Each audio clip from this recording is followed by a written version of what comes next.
On file effectivement donc du côté de la Californie avec l'atelier BNP. C'est Arnaud Auger qui nous attend sur place. Arnaud, bonsoir. On parle de EdTech avec vous aujourd'hui en plein fog, en tout cas où le fog reste encore présent sur les hauteurs puisque tu te situes là sur le toit de l'atelier BNP donc à San Francisco. On parle oui effectivement de la rentrée des classes c'est la semaine prochaine, je ne vous apprends rien. Et donc cette question pour toi, comment la Silicon Valley appréhende cet apprentissage à l'école? En effet, elle l'appréhende aussi avec pas mal de EdTech, donc en effet les Education Technologies qui sont en plein boom aux États-Unis. C'est vrai qu'en 2011, les EdTech levaient autour de 400 millions de dollars et en 2018, elles ont atteint un record de 1,4 milliard de dollars. Donc pour l'essentiel, c'est quand même plutôt pour l'enseignement des adultes qui a marché très prolifique. Mais il y a quand même entre 10 et 15% qui va au EdTech pour les sections de la maternelle à la terminale. Donc il y a quand même des choses intéressantes. Oui. Est-ce que tu as déjà un premier exemple à nous donner aujourd'hui? Oui, alors je pense que le premier exemple, c'est une startup qui s'appelle CISO, qui est un logiciel notamment pour les enseignants, qui est utilisé dans la moitié des écoles aux États-Unis. Donc c'est assez considérable. En fait, voilà, les enseignants, ils ont un programme à délivrer, mais après, pour l'animer au quotidien, ça peut être un peu compliqué. Et concrètement, CISO, c'est une librairie d'activités, d'exercices que du coup, les enseignants peuvent faire réaliser à leurs élèves. Donc quelque chose de très pratique. En plus de ça, le logiciel il est aussi fait pour les élèves puisque ceux-ci peuvent réaliser les exercices sur une tablette, que ce soit pour écrire, dessiner, enregistrer leur voix, prendre des photos de leurs feuilles d'exercice. Donc assez utile. Et une fois que les exercices sont corrigés, les parents ont leur propre application, ils peuvent voir du coup la réalisation d'exercices de leurs enfants.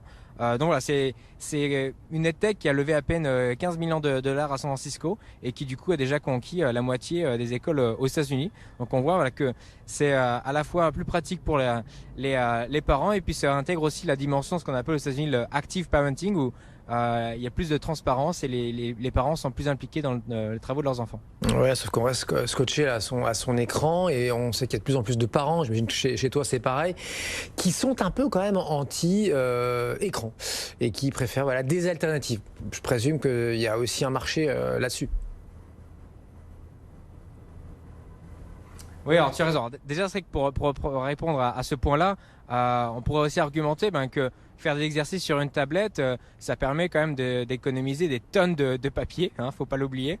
En plus, c'est pas plus mal en fait d'avoir les plus jeunes qui considèrent que la tablette n'est pas qu'un terminal de jeu, mais aussi un terminal d'apprentissage. Et puis, CISO argumente aussi que le fait que là, concrètement, les parents, depuis leur application, ils peuvent voir les exercices de leurs enfants, peuvent avoir des discussions plus constructives.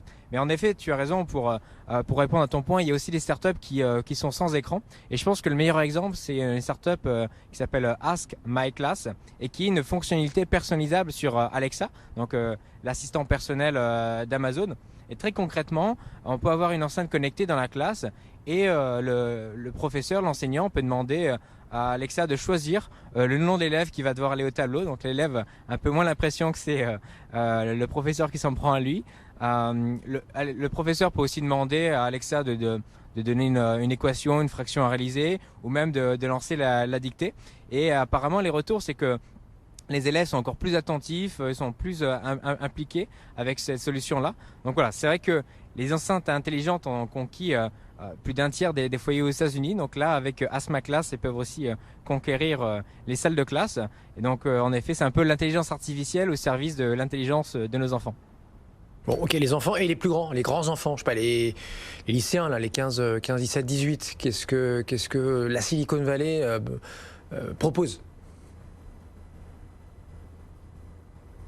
Je pense que là, il y a une startup qui est intéressante qui s'appelle Lapster, qui propose du coup de faire des expériences en laboratoire depuis un casque de réalité virtuelle. Donc l'enjeu, c'est pas de remplacer les expériences concrètes en laboratoire, mais de mieux les préparer, notamment que l'enseignement théorique soit plus immersif, plus ludique. On peut voir les décompositions de molécules et concrètement faire des opérations chimiques aussi depuis son casque de réalité virtuelle.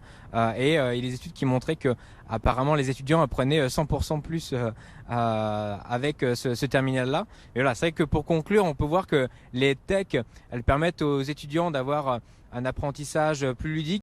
plus immersifs permettent aux enseignants d'avoir un enseignement plus pratique et aussi plus efficace, et aux parents du coup d'être plus impliqués.